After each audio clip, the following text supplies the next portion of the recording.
Y el doctor Agustín Carrizosa Gubetich está con nosotros, que estaba también muy atento escuchando a través del auricular esta canción, que la pusimos 2 veces, que fue ubicada como segunda dentro de aquel festival tan importante de la OTI en Buenos Aires en 1988, pero usted se dio cuenta que podía haber sido la canción ganadora, ¿verdad? Claro, pero como vos decís, nuestro país no siempre puede ocupar primeros lugares porque somos paraguayos. Porque somos chiquitos, ¿verdad? Pero tendría que haber sido, comparando las dos músicas, él superó. Superó. Fíjate que respetamos a Guillermo Guido, que también tuvo muchas venidas acá a Asunción, individualmente a hacer recitales, ese tipo de cosas. Pero en esa ocasión de la OTI del 88, soberbia fue y brillante digamos, la proyección de Marco Antonio de Brix. Bueno, pero eso de que somos un país pequeño, doctor Agustín Carrizosa. El doctor Agustín Carrizosa es titular del CIRT. El CIRT es el Centro de Información y Recursos para el Desarrollo. Es una persona experimentadísima, Master en Business Administration, de INCAE Business School. INCAE es de Costa Rica. Sí, de Costa Rica, claro. Y Agustín Carrizosa hace muchísimo que está con todo esto del CIRT y también presidiendo ONGs y esos organismos también con fusión internacional. Pero eso de que somos chicos, porque están esos países chicos, el caso del Uruguay, por ejemplo. Claro. Uruguay es un país, la mitad del territorio de Paraguay tiene Uruguay y la mitad de la población de Paraguay tiene Uruguay, la mitad. Claro. Pero se hace grande, se agiganta el Uruguay. Ayer en fútbol 5-0 a Bolivia, por ejemplo. Claro. ¿Y qué nos falta a nosotros? Que tenemos en demasía, si comparamos ese tipo de cosas, yo sé, me van a decir, tiene mar el Uruguay, tiene cultura el Uruguay, tiene educación el Uruguay. Y nos gana en ese aspecto el Uruguay. Pero es un país chico también. Claro. ¿Qué necesitamos nosotros para proyectarnos al mundo con las riquezas que tenemos, las riquezas naturales que tenemos? Y tampoco desconocemos el mundo, de cómo funciona el mundo, porque nosotros sabemos cómo funciona el mundo y qué tenemos que hacer para decir, hola, ¿qué tal? Estamos acá. ¿Qué nos falta, doctor Agustín Carrizosa? Bueno, recién estaba escuchando justamente la llegada de esta chica que ganó el concurso de canto también en España, digamos, ¿verdad? Adi Alfonso, ¿verdad? Sí. Llegó hoy a Asunción. Llegó hoy a Asunción y realmente es una chica que triunfó, ¿verdad? Como mucha gente, porque hay que decir de que Roabasto, individualmente triunfa. Pero viste que en nuestra historia, nosotros, una de las características de nuestro desarrollo ha sido siempre aislarnos, diríamos, ¿verdad? Aislarnos. Desde la época de Francia, la época de los López, siempre nos defendimos contra el mundo exterior a través de un encerramiento, diríamos, ¿verdad? Y eso creó una cultura endógena, diríamos, ¿verdad? Donde nosotros, en vez de salir y proyectarnos al mundo, nos sentimos amenazados por el mundo. Y nos retrotraemos. ¿verdad? Y yo creo que eso ha creado una especie de, no sé si complejo de inferioridad, pero más bien yo diría un complejo de inseguridad, diríamos, ¿verdad? Que otros países no... También tiene mucho que ver nuestra mediterraneidad, ¿verdad? Mediterraneidad, sí. Tiene mucho que ver eso. Mucho que ver, claro, porque nosotros siempre hemos tenido que pedir permiso para salir de nuestro país, diríamos, ¿verdad? No como otros países. Perdón. Ahí encierra, esa frase encierra todo. Siempre tuvimos que pedir permiso para salir de nuestro país. Exacto, ¿verdad? Increíble. Uruguay tiene las puertas abiertas al mar, diríamos, Argentina también, diríamos. Entonces, seguramente el otro país parecido al nuestro es Bolivia, diríamos, ¿verdad? Que también tiene ese encerramiento, diríamos, ¿verdad? Pero tampoco hay que pensar que Uruguay tiene la misma oportunidad que tiene Brasil o que tiene Argentina o que tiene otros países de Europa, diríamos, ¿verdad? Siempre los países chicos somos chicos, pero nosotros, para protegernos, o no sé si llamarle protegernos, o hemos creado esa cultura endógena de protegernos hacia afuera, ¿verdad? En vez de proyectarnos. Y bueno, pero aquí me viene a la mente lo del Mercosur, doctor Agustín Carrizosa. Mercosur, el Tratado de Asunción se creó acá. Sí. El Mercosur se creó acá hace 33 años, creo que más o menos. Pero nosotros seguimos no sintiendo nada respecto al Mercosur. Para nosotros, para cierto sector de nosotros, es un merconada, porque nos dejó nada. Hasta el Mercosur no nos dio nada, pero sí a la Argentina y sí al Brasil. Y al Uruguay, no sé, pero está el Uruguay abriéndose paso por su lado porque quiere buscar otras alternativas que no las encuentra en el Mercosur, por ejemplo. Claro. ¿Qué pasa con el Mercosur desde su óptica y a través de este liderazgo de años del Centro de Información y Recursos para el Desarrollo? Exacto. Porque tenemos que desarrollarnos alguna vez nosotros, sí. ¿O no es así? No, totalmente, ¿verdad?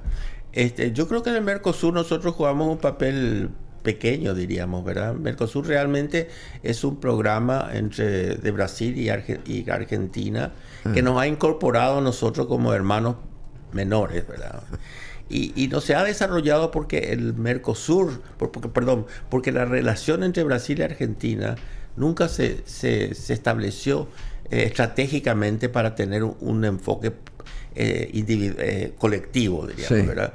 Por el contrario, esa competencia y esa rivalidad dentro de Argentina y Brasil yo creo que hace que el Mercosur no haya podido desarrollarse adecuadamente. Entonces, ante las negociaciones internacionales, cada uno tiene su posición, cada uno procura sacarle ventaja al otro, diríamos, ¿verdad? Y nosotros con Uruguay estamos mirando a ver los grandes, qué sucede entre ellos y ver qué migajas a veces podemos recibir. ¿De dónde sopla o desde qué sector sopla el viento? Exactamente, ¿verdad?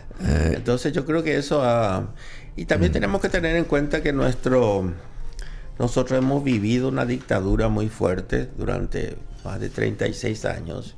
34 años. 34 años. Y no hemos logrado fortalecer una democracia. Pero pasaron 35 años. Pasaron 35 años. De aquellos 34, sí. Que muchos los quieren olvidar, así como están las cosas, yo los quiero recordar, sí. En ciertos sectores, desde ciertos prismas, y lo digo con todas las letras, pero pasaron 35 años que se debió de hacer mucho más acá. No solamente abrir la boca y hablar o decir lo que sea, que esa libertad se tiene hasta el momento, pero ¿qué más se pudo hacer? ¿Por qué no se hizo lo que se debió de hacer desde el punto de vista de la democracia, supuestamente? Yo creo, o sea, bueno, explico primero el CIR, me gustaría explicar. Sí, claro, cómo no. La Fundación CIR... No entramos todavía, y si no yo... No, para explicar esto que estás preguntando. Entiendo. La Fundación CIR se creó en el 87, diríamos. 87, sí. Justamente, todavía en plena dictadura, porque... era muy difícil romper una dictadura sin que haya una sociedad que participe activamente, ¿verdad? Sí. El juego político estaba totalmente en manos de los políticos, diríamos, sí. Y en ese caso... Del gobierno. Claro, porque también incorporaba el ejército. En esa época el ejército tenía un rol político que... Muy importante. Muy importante, que hoy no tiene, ¿verdad? Hoy desapareció. Hoy el poder está en el billete, en la economía, diríamos, ¿verdad?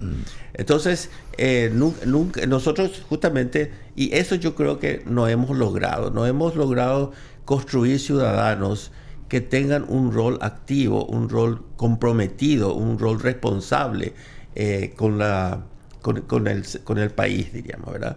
Más bien somos clientes del Estado. Seguimos funcionando en clanes familiares, diríamos, ¿verdad? Clientes del Estado. Claro. Somos clientes del Estado. Si nos portamos bien, el Estado nos da. Si nos portamos mal, el Estado nos evita, diríamos, ¿verdad? Sí, así mismo. Entonces, yo creo que eso faltó. Y hasta ahora falta. Y ahora con esta nueva ola de derecha, esta nueva ola autoritaria que está apareciendo en el mundo, corremos nuevamente ese peligro, porque hay otra vez ese intento que fue durante la época de Stroessner, la de achicar el espacio cívico, ¿verdad? Que los ciudadanos sean simplemente clientes, que no tengan que demandar, que no tengan que controlar, que no tengan que cumplir una función que no sea receptiva, pasiva del gobierno. ¿Y ahora cómo son, qué plano conforma la ciudadanía? Digamos, ¿qué rol conforma? Mucho, bueno, hay que decir que el entorno democrático, o sea, las instituciones democráticas, el juego democrático se ha abierto mucho más con este tema de la ley de acceso a la información pública, claro, que justamente ayer se anuló otra vez, pues fue una gran conquista. ¿Ayer se anuló eso? Ayer nuevamente el Congreso rechazó, diríamos, el tema de la ley, ¿verdad? O sea, la reforma que se quería hacer. Rechazó. Entonces, ¿Y esa reforma estaba abrigando esperanzas en qué aspecto? Y que permitía que tengamos información pública. ¿Y acaso que no se tiene acá? No se tiene es eso. muy difícil tener acceso a la información. Durante una época, al principio de la democracia, fue mejor. Ahora cada vez se está volviendo más difícil, ¿verdad? Difícil. Porque el Estado luego está desorganizado, no tiene información correcta. Y para conseguir tenés que... hay una cantidad de exigencias burocráticas que hace que sea muy difícil conseguir la información, ¿verdad? Y eso, por ejemplo, es un elemento esencial, ¿verdad? Claro, uno tiene que tener toda la información para comenzar a... El voto, por ejemplo, en la parte electoral sí se ha perfeccionado y funciona bastante bien, diríamos.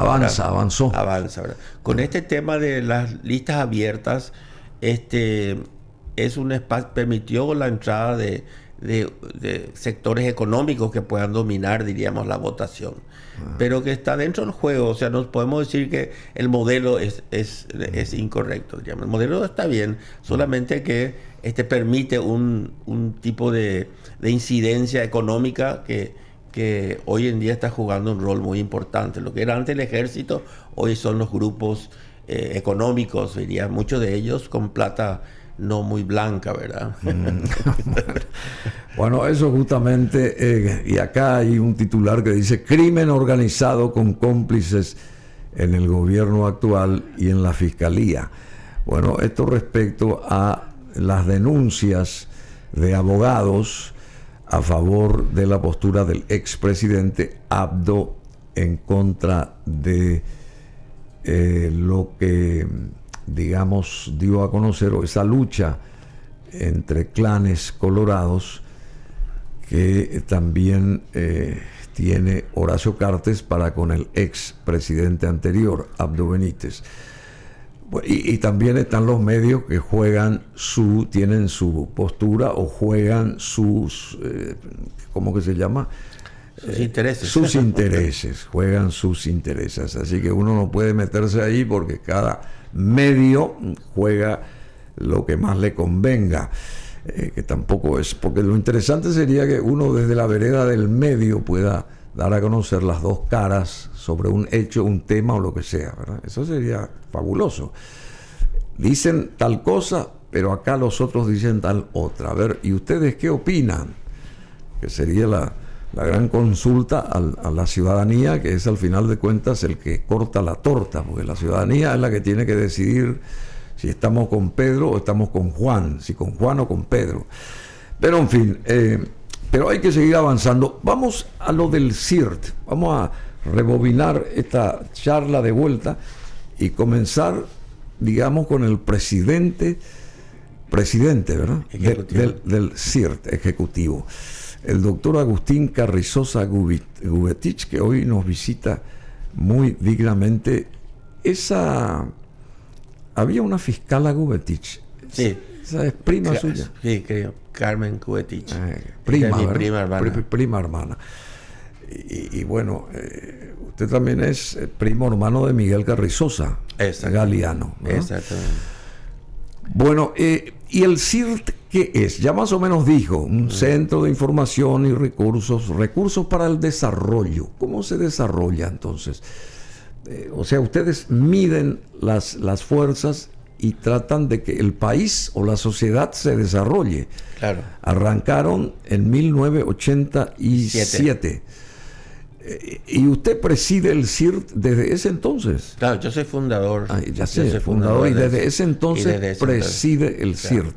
El CIRT realmente nació como un proyecto, diríamos, ¿verdad? Yo fui presidente del Comité Paraguay-Kansas, no sé si te acordás. Sí, claro que fui sí. Fui presidente del Comité Paraguay-Kansas y dentro de eso el Comité Paraguay-Kansas estaba bajo el control del Partido Colorado en esa época. Éramos 12 miembros y se manejaba desde la propia ANR, ¿verdad? Ahí nombraban quién iba a ser presidente.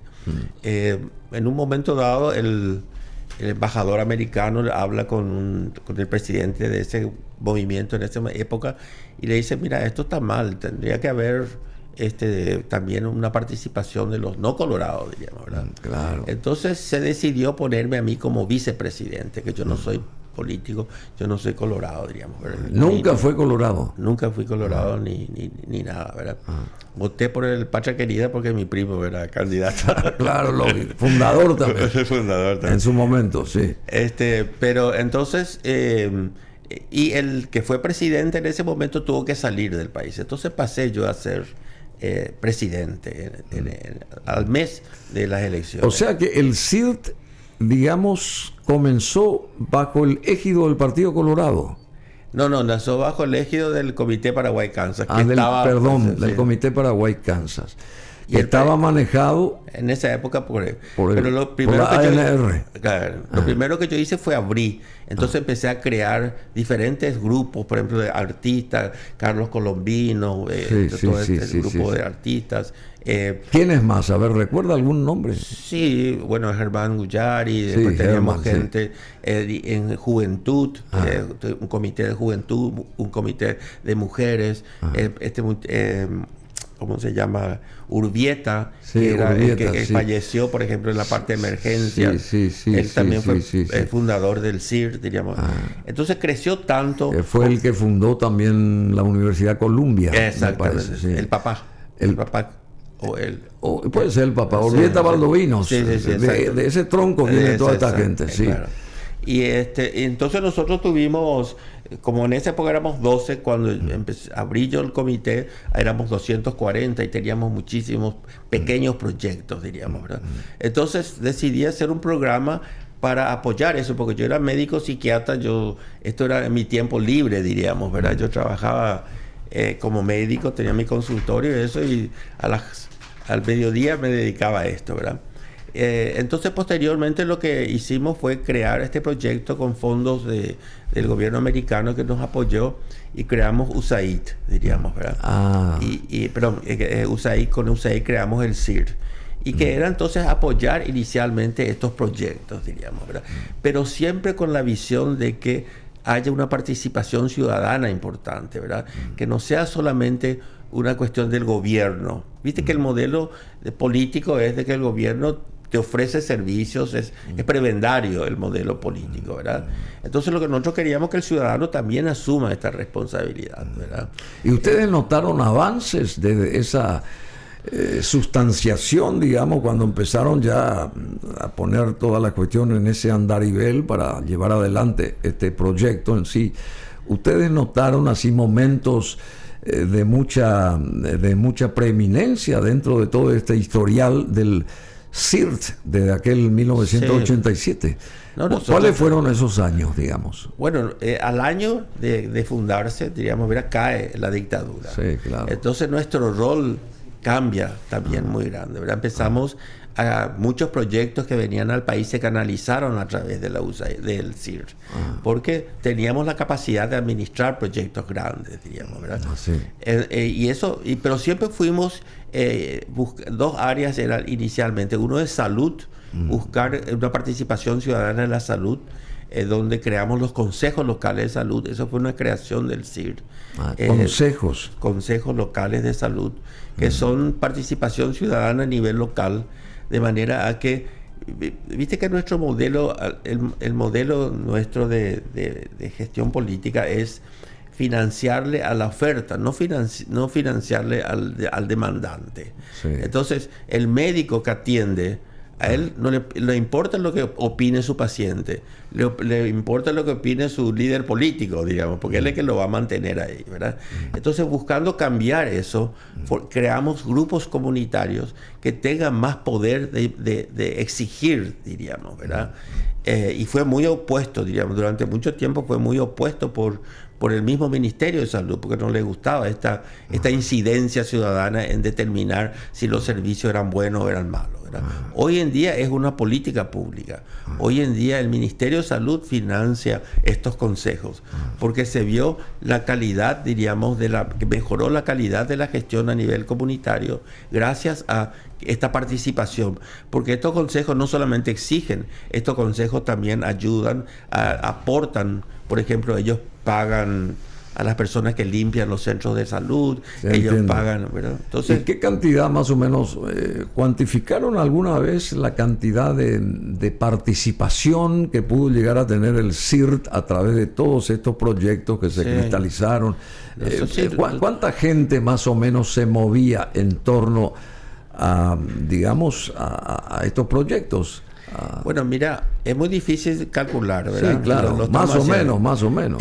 Porque tenemos empleo joven, por ejemplo. En el proyecto de empleo joven, uno de los componentes ese, no sé si conoces, los chicos que empaquetadores en los súper, ese es un proyecto, ¿verdad? Creado por ustedes. Creado por nosotros. Tenemos, por ejemplo, proyectos que tienen que ver con fortalecimiento de las pymes. En la época del COVID, el Ministerio de Trabajo nos pidió a nosotros que apoyemos, diríamos, a las pequeñas empresas, a las microempresas. Ahí, por ejemplo, fortalecimos 7.400 pequeñas empresas, ¿verdad? En el tema de fortalecimiento de organizaciones de la sociedad civil, hemos formado más de 200 organizaciones, hemos apoyado a más de 200 organizaciones de la sociedad civil, sobre todo las más pequeñas, diríamos, ¿verdad? Los consejos, la Junta de Saneamiento, las organizaciones que se dedican a la discapacidad. Vos sabés que en este país 74 organizaciones se dedican al tema de la discapacidad. 74. Bueno, el gobierno no tiene capacidad para ofrecer estos servicios. Por eso es que nos preocupa tanto este tema de la ley. Justamente quería llegar a eso porque, ayer estuvo para acá. Responderte, más o menos nosotros calculamos más o menos unas 4 millones de personas hemos movilizado. 4 millones, mucho. En 36 años, ¿verdad? 36 años desde 1987. Bueno, ayer estuvo aquí el senador Leite, ¿verdad? Que sentó su postura, porque él es uno de los 12, tengo entendido, componentes del Senado que están detrás de esta ley, de este proyecto de ley, y tiene su postura clara y lo escuchamos muy atentamente porque, por ejemplo, acá dice: la presente ley tiene por objeto establecer el régimen de control, dice, de transparencia. A él no le gustó la palabra control, pero yo estoy leyendo lo que dice acá. El régimen de transparencia y rendición de cuentas, esos dos términos enfatizó. Transparencia y rendición de cuentas de las organizaciones sin fines de lucro que reciban o administren fondos públicos o privados de origen nacional o internacional, a ser destinados o que de alguna manera guarden relación con sectores, prestaciones o ámbitos de competencia del Estado, llámese gobernaciones, municipalidades, entes autárquicos, autónomos y los de la economía mixta y demás antes de derecho público que conforme, demás entes de derecho público mejor que conforme con la respectiva legislación sean capaces de adquirir bienes y obligarse u obligaciones, y también esta cuestión de las universidades públicas. Esta es más o menos la síntesis, porque que ustedes saben, ¿verdad? Claro. Bueno, te imaginas que ahí entra todo lo que no es gobierno. Hasta la empresa privada entra ahí. Claro. Entonces Pero hay un punto que me llamó la atención, doctor, Carrizosa, porque yo le pregunté, ¿y por qué estas ONGs, digamos, en líneas genéricas, que saltaron ciertos exponentes, que acá tienen su lugar para venir a vertir lo que quieran, lo que deseen, ¿verdad? Inclusive yo le llamé a Martín Burt, que es amigo de muchos años, y llamarle a Agustín Carrizosa porque yo estoy viajando, me dijo, sí. Y quedó así. Y ahí nos pusimos en contacto con usted. Y después también escuchamos lo que dijo Nakayama, escuchamos lo que dijo esta señora Ferrara, en fin, ciertas posturas, respetando todas esas posturas. Pero me llamó la atención cuando le pregunté a Leite, ¿y qué pasa? ¿Por qué se tienen que molestar las ONGs cuando se les pide rendición de cuenta o de cuentas? Y él me dijo, porque están los secretos, guardan secretos de confidencialidad con el donante, dice. ¿Qué quiere decir esto? Bueno, que ustedes no pueden, supuestamente, o sea, las organizaciones, no se pueden, las ONG, abrir porque hay como un secreto bajo 7 llaves con el donante de tal X dinero, qué sé yo, lo que me imagino yo. Te explico un poco. Bueno, primero de todo que esto no es una cuestión de acá, ¿verdad? Es una cuestión que se viene internacionalmente, ¿verdad? Ah, sí. O sea, no este control a las ONG, porque el control es la palabra correcta. Ya empezó en Rusia hace ya unos 3-4 años, ¿verdad? Y esta ley se está replicando en todas partes, ¿verdad? Nicaragua es donde más impacto ha tenido. Han cerrado 3.000 ONGs. ¿3.000? Sí. Así, han cerrado la Universidad Católica, han apresado líderes de ONGs y líderes religiosos que están también haciendo servicios sociales. Lo mismo en Venezuela, ¿verdad? En Guatemala, en Cuba. También ahora en Perú están queriendo implementar la misma ley. Entonces, nosotros estamos viendo que esta ley, más que transparentar, lo que está haciendo es controlando al sector, ¿verdad? Y nosotros, vos sabés muy bien, tenemos la historia de la ley 207, que fue una ley que salió como defensa a la democracia, pero que al final fue una herramienta que persiguió y que llevó presa a gente de diferentes sectores, de las ONG justamente, José Carlos Rodríguez, y eso te acordás, todos sí, fueron claro, presos. Lo conozco, por supuesto. Y después también las ligas agrarias, todo eso en defensa de la democracia. Y esto en defensa de la transparencia. Bueno, pero eso pasó hace ¿cuánto tiempo? No puede ser que se repita otra vez como... Nosotros estamos viendo... ¿Hay un manual para seguir eso? Hay un movimiento... No, yo digo, pero esa gente que está moviéndose desde Rusia para acá, lo que dijo usted, ¿tienen ellos un manual a seguir a rajatabla esa historia? Yo creo que sí, porque es demasiado parecido en todos los países, ¿verdad? Por lo menos están... Pero mi pregunta, sí. ¿Por qué ustedes... y para llegar a... Claro, porque ustedes sí realmente se embanderan con lo de la transparencia y de que son abiertos, etcétera, que me parece excelente, ¿por qué son reacios a mostrar la cuestión esta de la rendición de cuentas? ¿Por qué? ¿Por qué se cierran a eso? Nosotros no estamos en contra de la transparencia, ¿verdad? Sí. Nosotros estamos totalmente de acuerdo, desde luego, como vos dijiste, eso es lo que hacemos permanentemente, claro. Promover la transparencia. Nosotros también no estamos en desacuerdo en que se haga una evaluación o monitoreo de lo que es los fondos públicos. Pues si recibimos fondos públicos, desde luego... Porque eso es parte de la credibilidad, claro, que va a ser a favor de ustedes. Nosotros rendimos cuenta al Ministerio de Educación, al Ministerio de Economía, a la SET, ¿verdad? Al Ministerio de Salud, tenemos el Bienestar Social, a la Contraloría General de Gastos, a la Contraloría de la Nación, ¿verdad? Al Congreso. Nosotros de todo eso mandamos informes a todas esas organizaciones, inclusive a diputados y a senadores. Eso no está. Lo que pasa es que los contratos privados tienen sus reglamentos, diríamos, ¿verdad? Si yo firmo un contrato con la Unión Europea, o si firmo un contrato con... Hay una cláusula de confidencialidad. Confidencialidad, sí, que sí. nosotros no podemos, lo que nosotros decimos es, bueno, que arreglen eso con los donantes, no con nosotros, ¿verdad?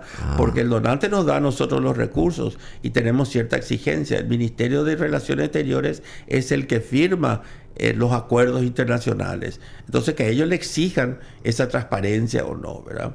Pero esto va más allá. Esto viene... Bueno, pero los que manejan al fin de cuentas el dinero son las ONGs. Claro. Nosotros no los donantes. Los donantes donan. Claro. Pero nosotros no tenemos... Y al donar ya no quieren volver a meterse en problemas, ya donan. Entonces, claro. ¿a quiénes donan? Sí, nosotros hacemos informe, todo. Lo que pasa es que hay ciertos temas, por ejemplo, que por contrato no se puede, ¿verdad? Ellos, por ejemplo, quieren saber quién gana. Lo que le dice. O sea, ¿a quién se contrató? ¿Quién gana? Sí, ¿Por qué gana eso? Estamos seguros. O sea, quieren meterse en la operatividad de nuestras organizaciones, buscando. Y vos sabés que siempre alguna falla va a haber, diríamos, ¿verdad? Sí, él dice, él sospecha, o dijo en un programa, que él sospecha que programas nuestros financian a periodistas para que ataquen al gobierno, diríamos, ¿verdad? Entonces quiere saber a qué periodista vos contrataste, por qué contrataste, etcétera, etcétera, ¿verdad? Que ataquen al gobierno. Así dijo él en una reunión, ¿verdad? Porque todo esto nace de... él se mete muy en esto porque él pidió a Juntos por la Educación informes, digamos. Y Juntos por la Educación le pasó informes. Pero lo que él quería saber era quién fue contratada y por qué fue contratada. Y ahí sí, pero esto no es de ahora nomás, querido doctor Agustín Carrizosa.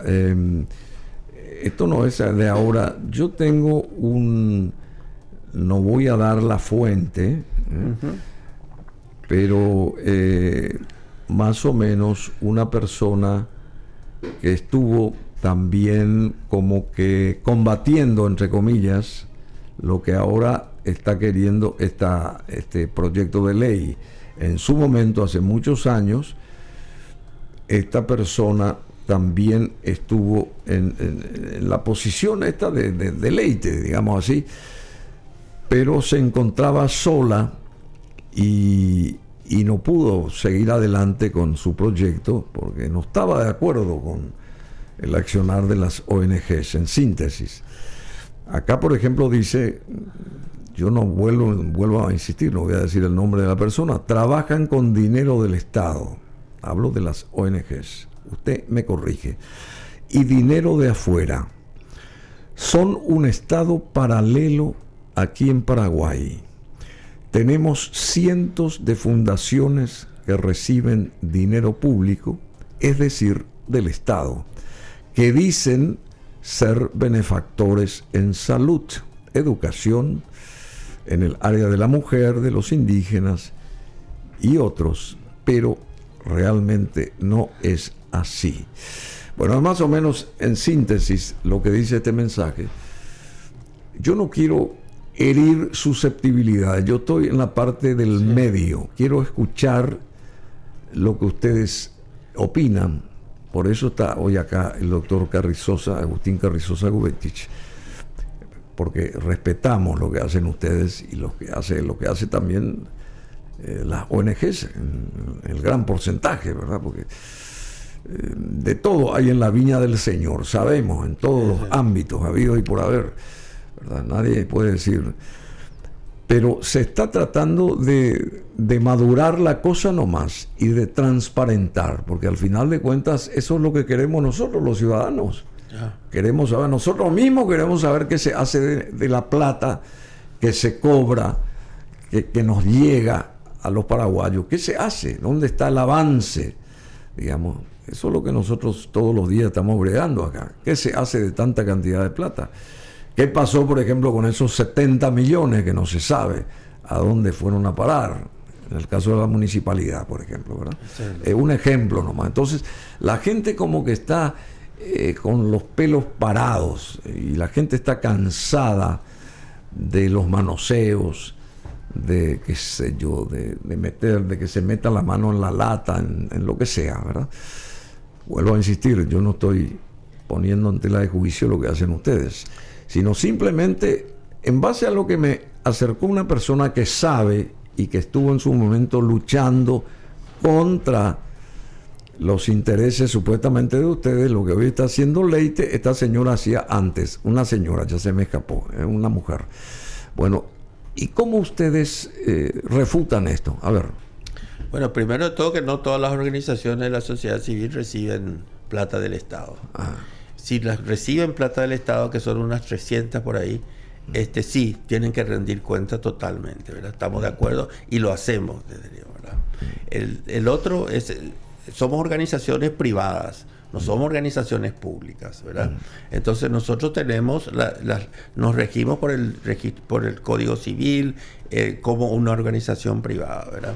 Nosotros rendimos cuenta como cualquier empresa. Nos rendimos cuenta, como te dije, a todo esto.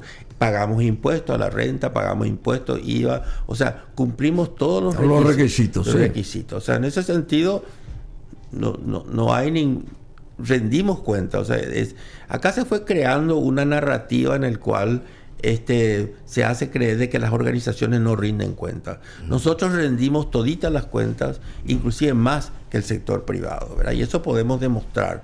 Tenemos registros. O sea, más, pero ustedes se circunscriben al sector privado o al sector público. Sector privado. Y bueno, y más que el sector privado. Más el sector privado porque rendimos cuenta a la Contraloría General de Gastos. O sea más de la cuenta rinden cuenta ustedes. Más de la cuenta, ¿verdad? Porque a nosotros nos conviene, como vos dijiste, porque la transparencia es nuestra. Sí, esa es la bandera de la credibilidad. Exacto. Y no solamente de acá, sino de afuera. O sea que las organizaciones internacionales son mucho más exigentes que las organizaciones nuestras, diríamos, ¿verdad? Entonces tener que rendir cuenta a organismos como los gobiernos del extranjero son muy exigentes, ¿verdad? Porque ellos rinden cuenta a sus propios congresos también, ¿verdad?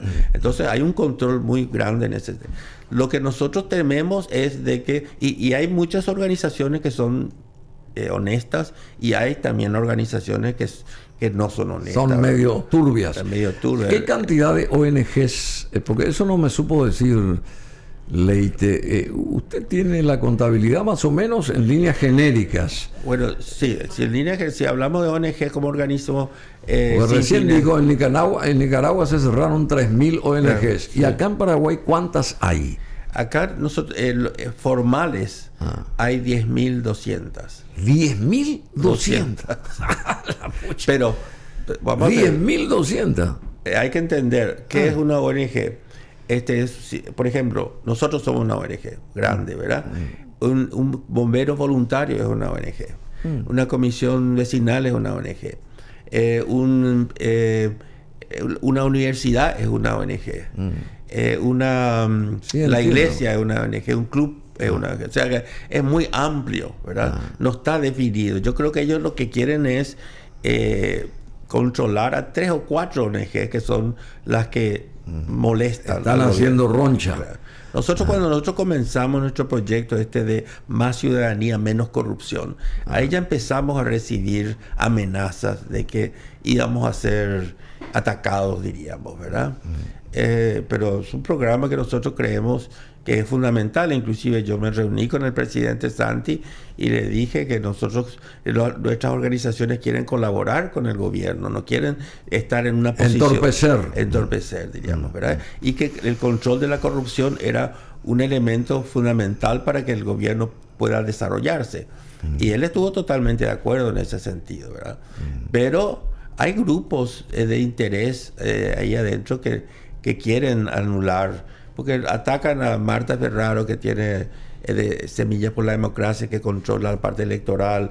Tenemos a nuestro proyecto que tenemos anticorrupción, a grupos que están trabajando con el tema de las judiciales, diríamos, ¿verdad?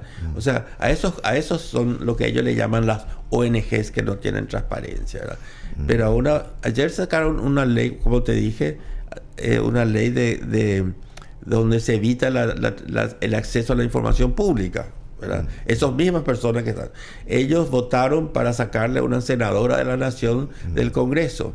Ellos votaron para que vuelva a entrar al Congreso un senador que está bajo justicia, que es Erico Galeano, ¿verdad? Esas personas que están haciendo eso son las que nos quieren controlar a nosotros. Pero otra vez, como te digo, nosotros estamos de acuerdo en el control. Yo no creo que Leite esté ahí en lo personal. No sé, yo porque también hay que saber. Tampoco lo defiendo a Leite, ¿verdad? Pero no va a estar en esa historia. Hay que ver cómo votó. Claro, y bueno, hay que ver. Pero Leite dijo que esta ley solo busca pedir rendición de cuentas, vuelvo a insistir, a las ONGs que operan e inciden, acá va, en política y no a las privadas, dice. En política.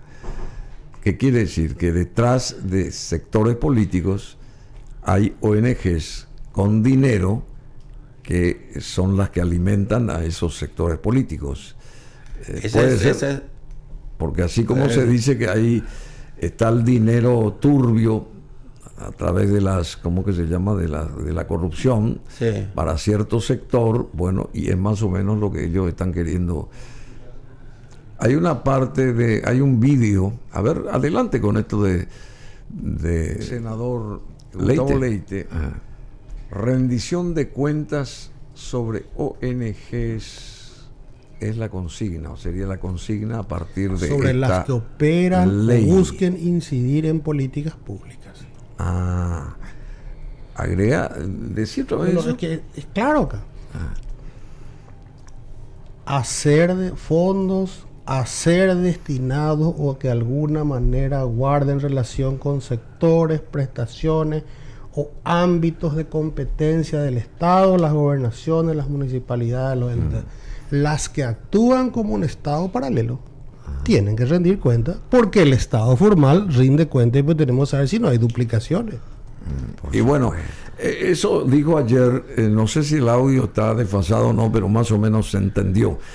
Bueno, pero ahí es interesante porque yo creo que él tampoco no está muy enterado, ¿verdad? Todas las organizaciones de la sociedad inciden en políticas públicas. ¿Qué quiere decir incidir en política? La política pública tiene dos niveles de gestión, ¿verdad? A ver, ¿cuáles son? Un nivel es el nivel oficial, diríamos, ¿verdad? Nace la propuesta en el ministerio, de ahí pasa al Ministerio de Hacienda, que a ver si hay recursos, ese pasa al Congreso y se aprueba. Eso, diríamos, es el modelo, un nivel vertical, diríamos. Sí. El otro nivel es el de la participación ciudadana. O sea, si va a venir una ley que va a afectar, ponerle a las empresas de comunicación, tienen ustedes el derecho o la obligación, de alguna manera, de incidir sobre eso. Mira, esto nos parece que está bien, esto nos parece que está mal.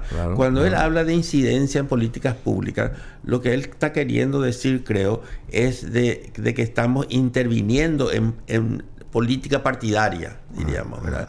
Y eso no. Sí incidimos toditas en políticas públicas, porque eso es parte de nuestro rol. Pero no en política partidaria. Pero no en política partidaria. A mí me importa quién está en el gobierno. Lo que a mí me importa es que sea un gobierno que sea productivo, que sea transparente y que genere desarrollo. Eso es lo que a mí me importa. Y que tenga trazabilidad. Y que tenga trazabilidad, ¿verdad? Ahora, que también se busca en todo esto, ¿verdad? Sí. Y nosotros sí, o sea, por eso tendríamos que reunirnos, y eso es lo que estamos pidiendo, para sacar una ley que sea una ley que realmente sea positiva. Porque alguien habló también de una inconstitucionalidad. Sí, pero ¿por qué? ¿Por qué tiene que ser inconstitucional una cosa? O sea, se toman de ese tipo de cosas también. Inconstitucional es una cuestión inconstitucional. Eso no es inconstitucional. Si es inconstitucional no puede funcionar, diríamos, ¿verdad? Claro, por eso. Pero ¿quién resuelve la inconstitucionalidad? La Corte Suprema de Justicia. Y la Constitución. Claro, lógico, la Constitución. Claro, y lo que dice la Constitución... Si no va de la mano con la Constitución, quiere decir que está todo atravesado, ¿verdad? Y acá lo que quiere es meternos a nosotros, organizaciones privadas, como si fuéramos organizaciones públicas. Nos quieren meter en la ley el presupuesto que viene quieren pasar por el presupuesto público. Sí. Ahí se acaban los recursos que vienen. El Estado no tiene, ¿verdad? Además, la burocracia que significa, si el gobierno no puede hacer las cosas debido a la burocracia, nosotros, si entramos en eso, tampoco vamos a poder movernos más. Nadie se va a mover. Como el tránsito capitalino. Como el tránsito capitalino. Para llegar acá tardé como 40 minutos. Dios mío. Bueno, doctor Agustín Carrizosa, quiero que vuelva cuando considere usted, porque es interesante, no solamente acerca de abordar este tema solamente, sino que es muy amplio y se tiene que llegar a un consenso, no sé cómo va a terminar esto, sino a otros que usted maneja, el caso, por ejemplo, esta de la medicina psiquiátrica, que es tan... qué bárbaro, estamos pasando por tan mal momento, ¿verdad? Acá a nivel país. Mucho. Vos sabés que por primera vez las organizaciones públicas, las instituciones públicas, los puestos de salud, los centros de salud, están pidiendo salud mental, ¿verdad? Esta pandemia fue afectó muchísimo, aumentaron los suicidios, aumentaron las depresiones, mucho diríamos, ¿verdad? Realmente... Me gustaría abordar con usted, si me permite, este tipo de temas. Y a nivel internacional. O sea que usted es médico psiquiatra y además economista, administrador de empresas. Yo fui psiquiatra durante 24 años, diríamos. Después cayó el gobierno. Bueno, su padre fue un excelente... Yo sigo un poco su legado. Claro, su padre fue un excelente, brillante, fue uno de los muy amigo de tu papá, entre paréntesis. Uno de los primeros, ¿verdad? Sí. Me acuerdo que siempre tu papá con su cigarro. Rafael Masi Pallares, sí. Bueno, trabajaron en la misma clínica, más o menos, ¿verdad? Hubo gente muy valiosa en esa época. Pero yo creo que me parece importante que este tema, que nosotros estamos abiertos a la discusión, ¿verdad? La ley es muy ambigua, así incidencias que ¿Y por qué no se reúnen ustedes así, tomando un café de por medio? ¿Por qué tiene que ser a nivel encono? Sino, reúnanse, esta es nuestra postura, cuál es la tuya, y por qué no llegan a un consenso. No entiendo, ¿por qué no hacen eso? Ahora se está... Mucho pedimos. Yo creo que es la única salida que se tiene acá para... El lunes tuvimos una reunión con el Congreso, en la Cámara de Senadores, en legislación muy buena, explicamos el tema. Ahora vamos a tener otro con otra comisión, y estamos buscando este diálogo, estamos buscando un consenso, una política un proyecto de ley que se asegure la transparencia, a pesar de que ya existe, ¿verdad? Muchísimo control, pero bueno, agreguémosle más o ordenemos eso.